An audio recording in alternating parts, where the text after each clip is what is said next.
Welcome to the Go Slow to Go Fast Lifestyle Podcast, where we explore how slowing down creates stronger leadership, better health, and a more intentional life. In this uplifting coaching conversation, Tina Curtis shares her journey from a dedicated educator to a passionate leadership coach, emphasizing the importance of slowing down to go fast. Discover how coaching conversations can unlock practical insights to support your thinking and maintain balance in a demanding career. If you've ever been craving a deeper alignment between how you lead or how you move through the world and live, this conversation will meet you right where you are.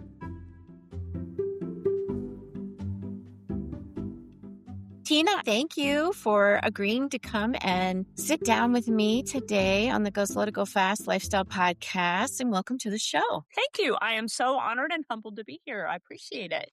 So before we dive into how we met and more of your story, can you just kind of share a little bit with our listeners and viewers how you're going slow to go fast? That's perfect timing for this question, actually, because I retired. I'm a retired educator for not quite a year. It'll be a year in June. And so I've managed to fill my time, probably just as busy, but different. And so what I have found is that I have been really committed to the things during this new chapter of my life that are good for me, that keep me at peace, keep me, filled with purpose. And so, just an example of some of those things is I'm very committed to my quiet time in the morning with my devotional. I got my coffee, got my devotional, do some prayer journaling, things like that. And so, not 100%. I mean, granted, I don't always make it, but it has done wonders for just how I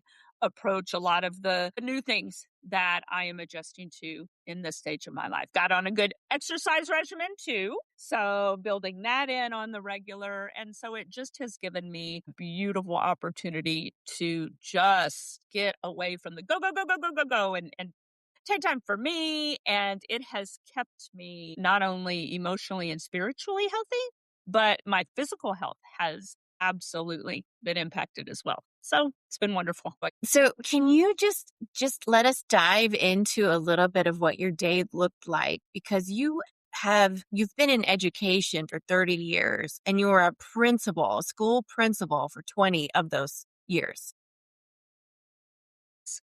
So what did the beginning of your day look like?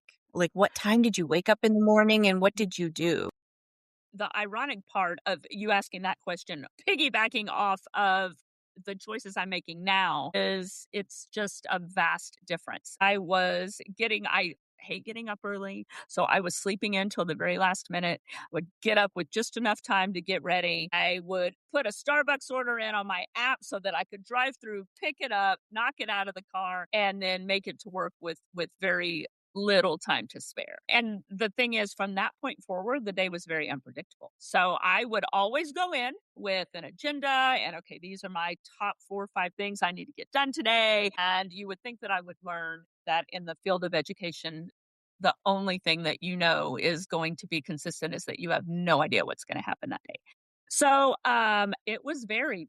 I mean, I literally was just going from one thing to the next. And as much as I appreciate the service opportunities and, being there and available, it didn't leave a lot of time for any real intentional leadership. And it certainly didn't leave a lot of time for me because end of the day, I was still there. I was trying to clean out an inbox and it got better, throughout the course of my career. I started being able to prioritize a little better, recognizing that things that aren't done today will get done tomorrow. And so I started making some choices, even professionally, to try to get a little more of that balance.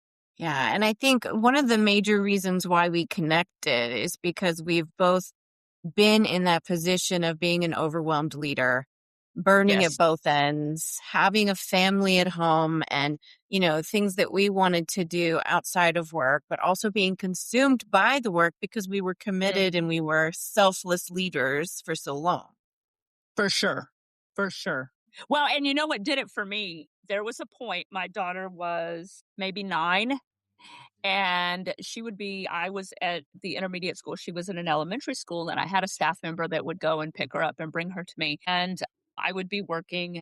And I remember distinctly looking down from my screen, and she was asleep under my desk. And I thought, okay, this is not okay. And I had taken it for granted for too long.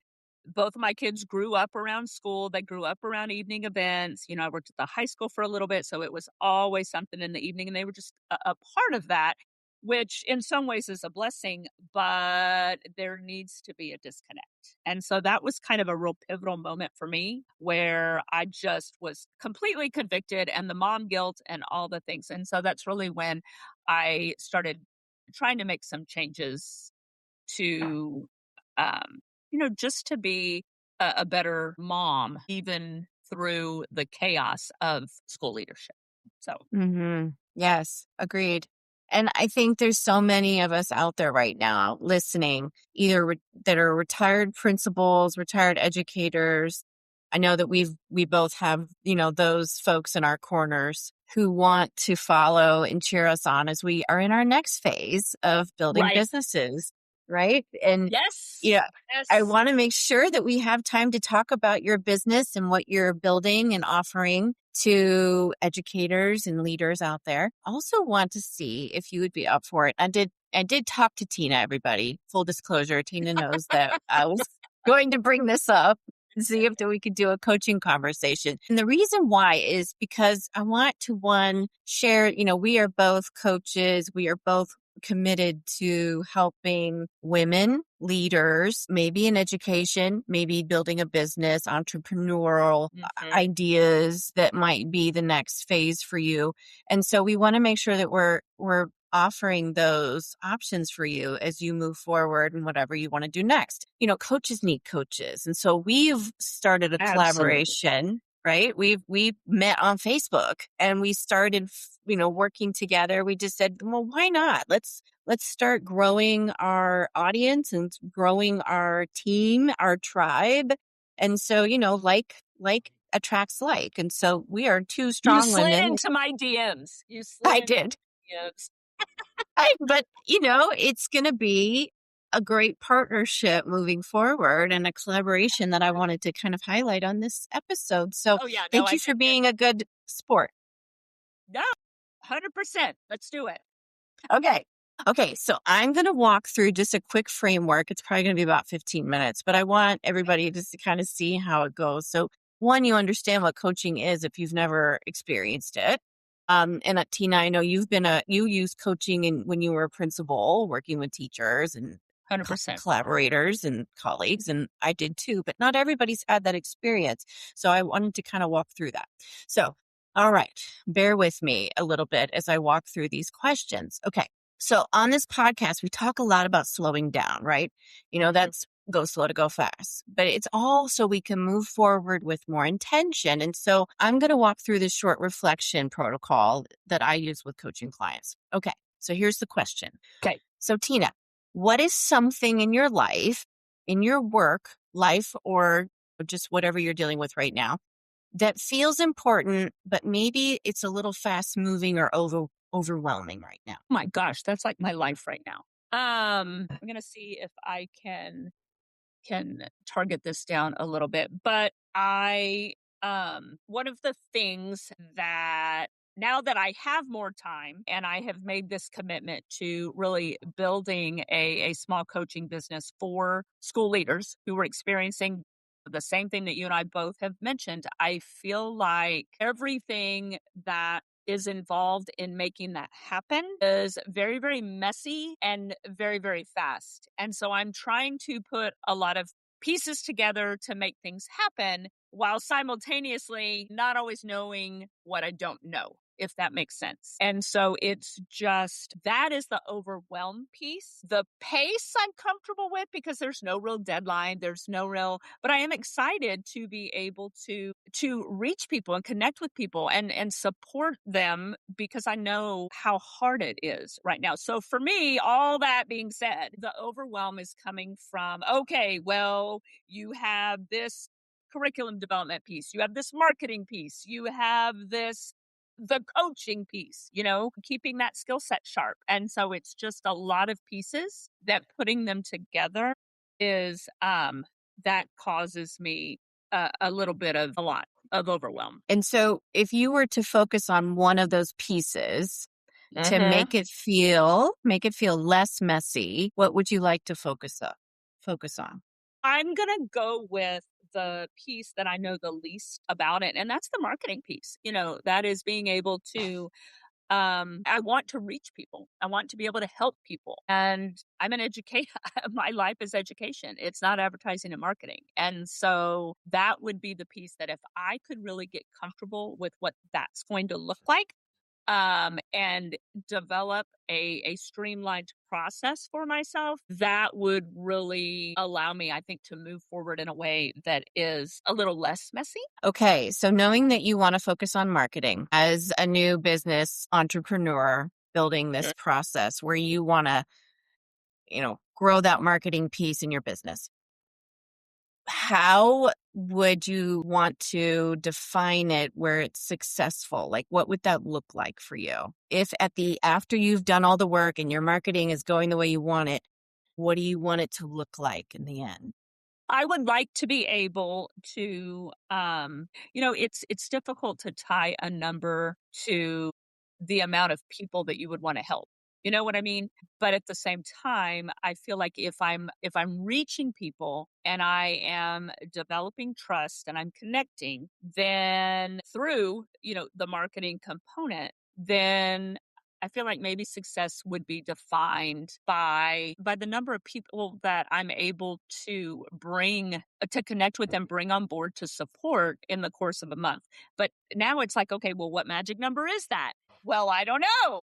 I don't want to limit myself, but in the name of go slow to go fast, Yes. perhaps, setting kind of like a baseline for myself in light of the other things that I have going on and what would be reasonable and how can I devote the kind of attention that I want to. I would say if I could bring on literally 3 to 5 people a month to be able to walk with me through what is essentially an 8-week kind of leadership reset is the way that it's being framed, then I think that would be manageable. I wouldn't be disconnected from the people that I'm supporting. So that authenticity and that intimacy could remain. And it could become cyclical, if you will. Mm-hmm. Yes. Okay. So Did you I answer you that? have an idea. Yeah. Yeah. Okay. You've identified kind of what it would take to feel like if you got some sort of marketing plan in place, it's working because you don't want it to get too big where you have all these clients and you can't help them. You can't be authentically Absolutely. spending time with them. You want to be able to do that to grow Absolutely. your business. So you want to have some customer support and that authentic give and take. But at the Yes. same time, you want some consistency. You want to be able to know that you have enough clients that you're working with each month. So there's that balance. Right. Right. Yeah. Yes. Yeah. Okay. So and you alluded a little bit to it at the beginning that you didn't feel as comfortable with marketing. So that's where you wanted to focus the Hmm. conversation because it's something that you need to learn about. And that is Right. something, I want all the listeners and viewers to understand. When you're starting a new business, there are tons of things that you don't know Hmm. because one, things change all the time. I mean, platforms, social Yes. media, technology. I mean, just to name three, change constantly. And so you have to Hmm. be flexible and you have to be open to learning new things. So you already know you've got to learn some new things. You want to focus on that. And so, what would be one thing that you're exploring with the marketing piece because you said you don't know what you don't know, but what would be the one place that you'd want to start with your marketing exploration? I think at this point, it really will involve the automaticity piece. Right now, I am developing content that I am very much invested in, but it is time consuming. And so there's another balance there between I don't want to be throwing everything in chat GPT and people are getting the same canned type of content from me every single time. Yet I do want to find a process, whether that's a platform, whether that's a particular, see, I don't even know the verbiage to attach all the time, but so that that can become Mhm. automated. Mhm. My vision would be to be able to invest that time up front in whatever type of marketing platform that I choose, whether it's social media, whether it's emails, putting those things together and then it happens. Right. Right. You So wanna I free have up your done time. so that I can focus on the things that, and right now the marketing is the big piece, right? Mhm. As I'm, getting ready to launch and putting things in place. And so right now that is that's okay. But at some point Mhm. I don't want that to be the time sucker that it is, because then that will take away from what I'm really trying to do, which Mhm. is work with leaders and support leaders. And so that being said, I have done some self-learning. I have done some master classes and things like that. So I have definitely learned a lot in the past 6 months, but I Yes. almost know just enough to be dangerous. And so Mhm. now it's a matter of how do I take that information and apply it to what my vision is for my business. Yes. You're already doing a lot of self-learning activities. And so do you learn better by watching something that's pre-recorded where you can watch it on your own time? Or do you like to be in like a chat room with a bunch of professionals where it's like you can just ask questions and get immediate feedback? Like what's your preferred learning mode? It's funny because I am an introvert by nature. I've gravitated toward it more self-paced online because then I can do it in Hmm. conjunction with some of the other things. And Hmm. so I'm really just kind of at a point right now where it's like, okay, Tina, you've done the legwork on the back end. You've got the major pieces put together. So let's go back and the actual marketing piece and being intentional about what that looks like and investing in that it is my next big step. The Hmm. timing of this coaching conversation is actually perfect because that's the next piece that I need to take on and stop learning and just move. Yeah, yeah, yeah. And that is, it's hard when, especially educators who are building a new business. I think we want to learn, learn, learn, and we feel like we're never ready to make the next move. But you know what? Like you've already said, doesn't have to be perfect. We just need to get started. Right. Right. Hmm. Yeah. We would just jump in the frying pan and figure it out. That's kind of like how Yes. I grew up in my profession. And I'm sure you had similar examples where you just kind of figured Mhm. things out and you learn from your mistakes as much as you do your triumphs. You do, and really to your point, when I look back, even when I became a principal, I mean, it was literally, okay, here, go, right? And there was no time to be able I had to just do it. I had to make decisions. Hmm. I had to figure it out. And then, fast forward here within, just the last, what, 5, 10 years, things have changed so much that then I had to learn, okay, this is not sustainable. This is not sustainable. Yes.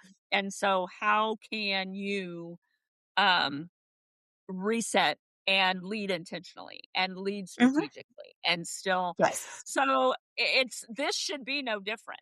Launching this business Hmm. should be no different, but for whatever reason it is that, okay, it needs to be perfect, it needs to be perfect before I put it all out there when I haven't operated like that in 30 years. I know. I know it.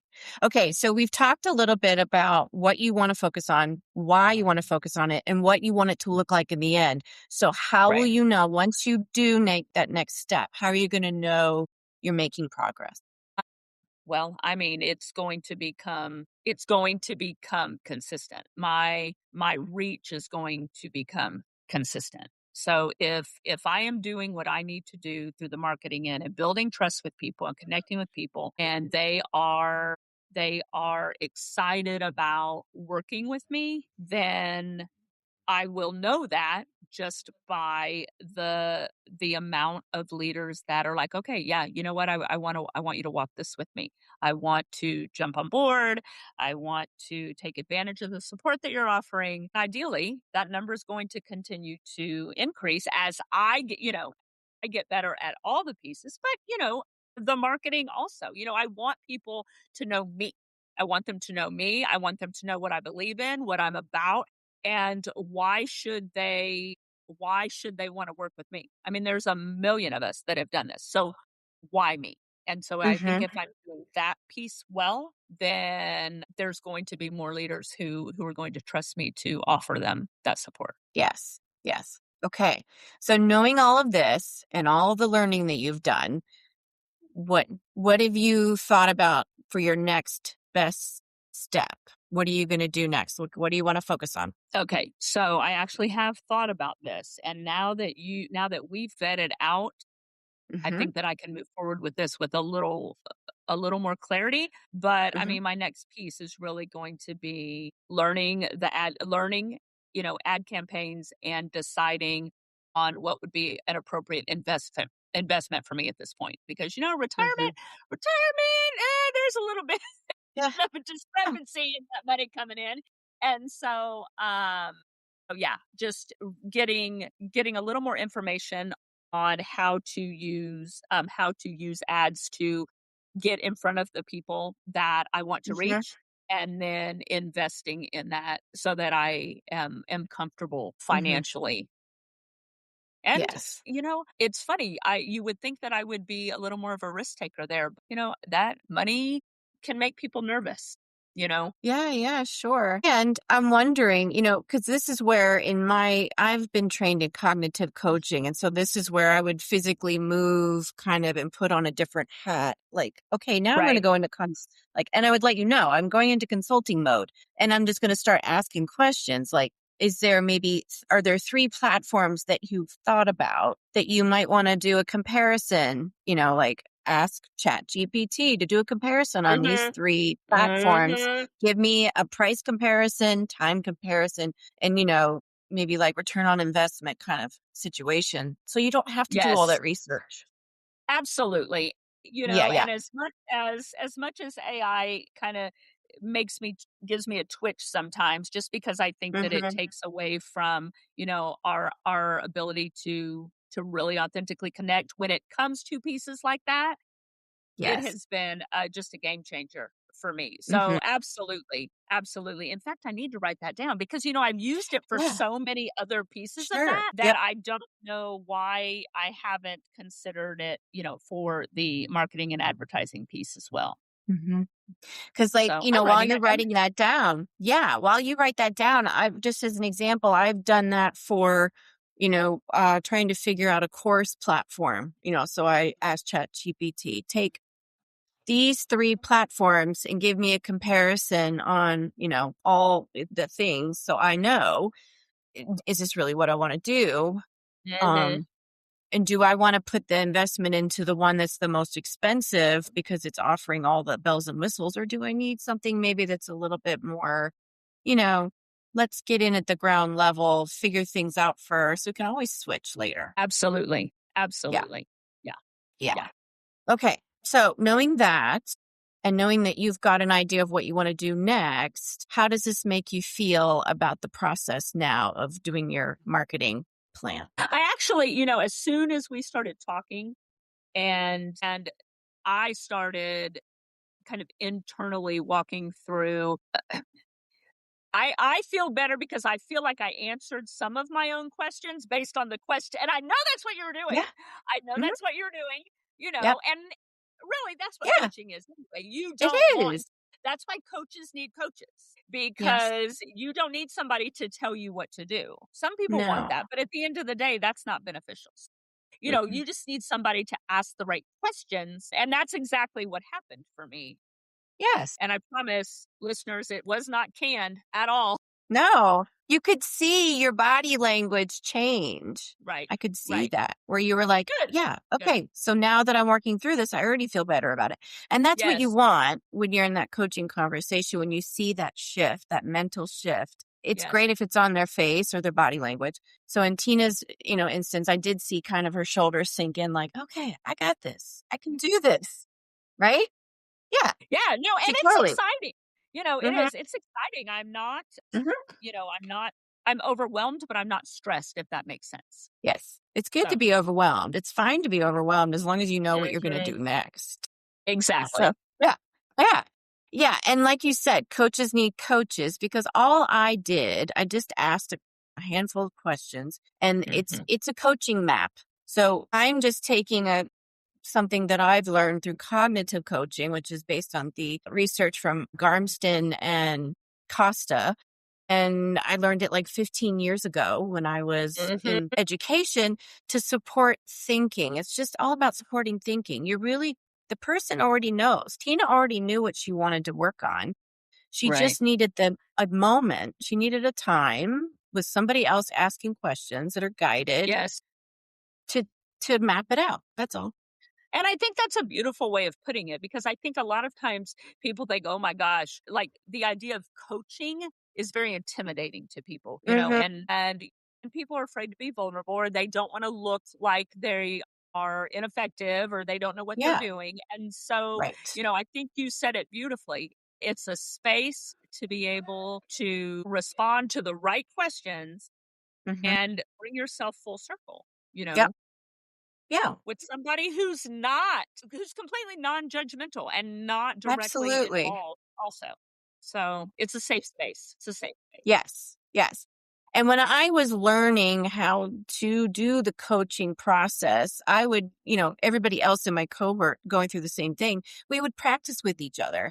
And who Yes. doesn't want a thought partner? It's really supportive. And it's almost like, if you were ever a cheerleader, I was not, but I always wanted I to be, was but not. my dad wouldn't let me. He said, "No, you're going to play basketball," which is fine. I enjoy basketball too, but it's like that support pyramid, you got to have the people that have the strong legs and the muscles to be able to hold everybody else up. And so that's all I was doing. And I don't have to know the answers. I didn't have to know anything about marketing or Right. what platforms out there, work Sure. versus the ones that don't. I don't have to know any of that to be able to support Right. Tina in the way that she needed to kind of go through what she needs to do next. So I'm going to wrap it up now and just kind of summarize kind of what we did. I've been doing that. I'm thinking out loud too for anybody listening out there who wants to kind of know more about coaching. And, are you an educator? Are you a leader? And do you feel like you can't do this work when actually it's actually very supportive for anybody you work with, anybody you're supervising, anybody, colleague, or even at home when you want to work with your partner on getting things done a little bit more efficiently in the house. It's helpful. How about your Trust me. kid? Well, that works for your kid. Yes, it helps with kids too. Like, are you really going to continue to let those socks stay on the floor? Right. What might you want to do differently about those socks so we can go to the park in about an hour? Yeah. So there are ways that you can get around all that stuff. Okay. So, Right. Tina, Yes. I'm trying to think what my final question is going to be. What surprised you about this process in the slowing down of it? Was there anything that came to mind when we were going through this? Through the coaching protocol? Just the slowing down of it. Was there anything that surprised you? Actually, and the surprise actually happened fairly quickly. It Oh, was really in the second question that you asked. Once I started talking through things, I literally felt, okay, you you do know what to do next. yes. It was, you know, And not the me, you. Yeah, right. Yeah. No, yeah. the metaphorical light bulb. It Hmm. really and it happened very quickly. So I guess my surprise would be how quickly that actually happened for me. So, And, we want that for our clients. We want that for our colleagues. We want that for everybody that we supervise. We love eh, it when those light bulb moments happen for kids in the classroom. I mean, that's like a great moment. So I love that. And that is actually probably when I did see your body language shift, which is great. And so you don't have to go through the whole protocol. If someone's like, yeah, I got it up. Let's move on. And that's cool too. right. Okay. So thank you for doing that with me. All right. So knowing that we just walked through a coaching protocol, it was quick, it was like 15, 20 minutes. Now that we're kind of on the other side of it, it could be literally a reflecting, you know, protocol that you could do, or you could, Right. table it and come back in a week and then ask, how's it going? Mhm. What's going on now? Mm. So I'd love to know if you want to do like a follow-up, like maybe in a couple of weeks or a month from now, we can check in and just see.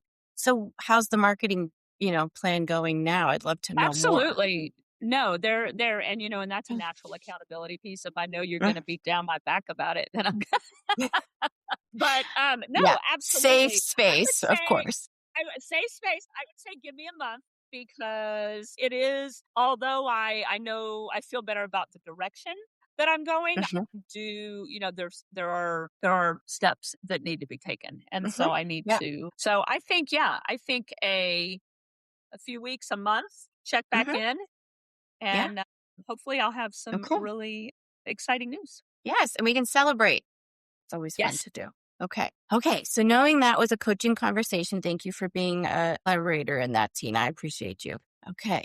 So now I want to know a little bit more about business, what you are planning now that you are retired and moving into the next phase of supporting educators. So what is that looking like for you? Can you give us a little background on your business and what you do? Yeah, absolutely. So, what I'm looking to do, I knew long before I retired that once I did reach this point, that I wanted to be able to give back and to be able to, I'm too young to not work, and so if I'm going to work, I want to work where I'm the things I'm passionate about. And so I'm passionate about public education. I am passionate about teaching and learning, and I'm passionate about people and taking care of people. And so my vision was to put together something that will help our current school leaders navigate all the messy that is school leadership. I had to figure it out for myself.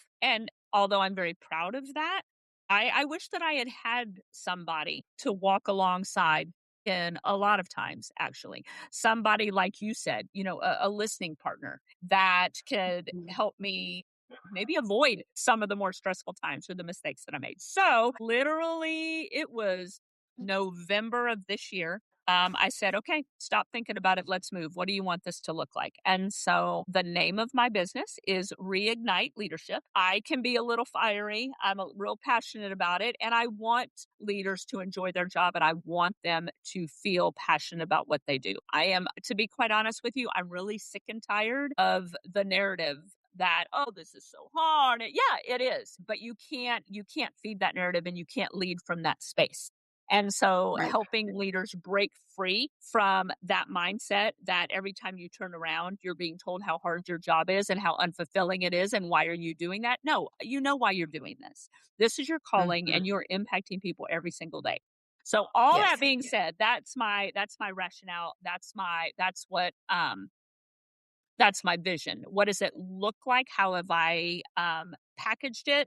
I'm really looking at a combination of things. I've developed or am almost completed developing 8 modules online, self-paced that are designed to help leaders navigate kind of the bigger parts of our job, whether it's high impact PLCs, whether it's strategic planning, leading intentionally. There's a big one in there on setting boundaries and finding joy. So, Mhm. feedback and coaching. So, I had surveyed school leaders, got about 100 responses, and then I took that and those were the big areas of need.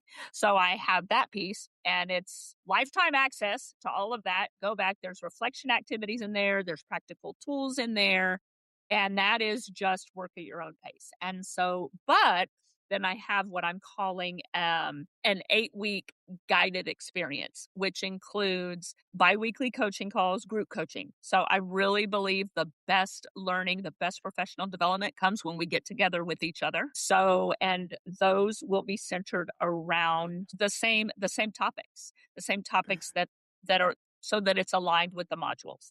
And then the opportunities for one-on-one coaching with me as well. So it really is not rocket science. It's not a bunch of things. I just kind of used my experiences and what I had to do as a leader and what I feel like I didn't have that maybe I needed to box it all up in something that's manageable, that can be fit into our busy lives and um with the intent being to just reset and transform that mindset and transform Mhm. the way that you lead. So you walk into that building every day and you're like, okay, I got this and I love this. And so that's how Yeah. Reignite Leadership was born. I love it. And while you were sharing all of that, I had a vision of how you would get up every morning and you would put your Starbucks order in and go through the drive-through and then go to Yes. school. So that's what you need. You need a little Tina in, a drive-through module, Yes. right? Before you Yes. start your day or end your day, you need a little Tina Yes. shot. Absolutely. Absolutely. Hmm. So, no, I'm Yeah. excited. Let's do it. I'm excited for you. And that's another reason why I want to start showcasing some educational coaching or entrepreneurial coaching for women leaders out there because we can't do it all alone. No, and school leadership is lonely and it all stops with you. And so the responsibilities that we carry are very important. I'm sure you've heard nobody's coming to save you. You can't keep thinking there's going to be some Superman, to come. But that actually comes from the Hopi tribe vision. And I've realized that we just need to help ourselves. And we do Right. that when we have a tribe of like-minded leaders who've been there and been in the trenches and we know what it's like because then we learn from each other, right? It takes a Mhm. village, literally, right? To raise Absolutely. children, it takes a village to raise and sustain leadership too. So I thank you for doing that work. Thank you. Thank you. No, I'm excited. So do you have any final thoughts before I let you go? Go slow to go fast. Seriously. Once we met and I started listening to your podcast and really that has been very affirming for me also. Although it's easier for me now because, I'm just in a different stage of my life. I wish that maybe I had had that sooner. And so, you're you're not going to get this time back. And so just making the most of every day, finding that joy, taking care of yourself. Your family deserves the best of you, and you can't give that if you're not taking care of yourself. So, That's right. Hi, Tina, thank you again for coming on the Go Slow to Go Fast mm, Lifestyle Podcast. I'm so glad that we met. You've been a Yeah. blessing. Oh, same here. If this conversation supported you, I hope that you'll consider sharing it with a friend or two who needs a little balancing in their leadership, family, well being, or all three. Screenshot the episode, tag us on your social media pages, and let us know your biggest takeaway. Until next time, the leader in me honors the leader in you. And as you head into the rest of your week, remember to let your light shine through. Go slow to go fast, and thanks for listening.